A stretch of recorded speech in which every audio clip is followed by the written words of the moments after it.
YouTube channels వాటికి సంబంధించినటువంటి news perception ఉన్నటువంటి వాటికి న్యూస్ ఛానల్స్గా వాటికి ఎక్రిడిషన్స్ ఇస్తామని అప్పట్లో రేవంత్ రెడ్డి ప్రకటించారు ఎన్నికలకు ముందు. అలాగే ఇక్కడ నారా లోకేష్ ప్రకటించారు.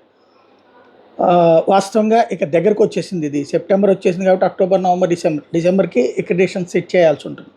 ఇప్పుడు దీని మీద తెలంగాణ ప్రభుత్వం మాత్రం ఇనిషియేటివ్ తీసుకుంది. అయితే ప్రభుత్వం తరపున అక్కడ ఎవరైతే సమాచార శాఖ వాళ్ళతో కలిపి ఒక రివ్యూ మీటింగ్ జరిగింది.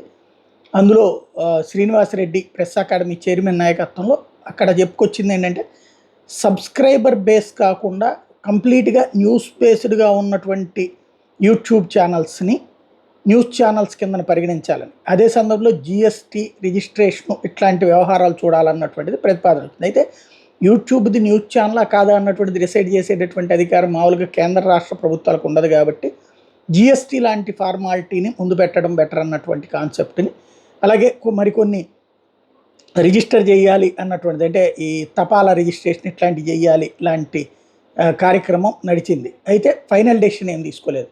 ఇక్కడ లోకేష్ గారు కూడా క్రిందటిసారి హామీ ఇచ్చున్నారు కాబట్టి లోకేష్ గారు కూడా ఒక్కసారి ఇప్పుడే రివ్యూ చేస్తే బెటర్గా ఉంటుంది. ఎక్రిడిషన్కి సంబంధించి ఆ తర్వాత పెద్ద చర్చ ఇబ్బంది లేకుండా ఉంటుంది.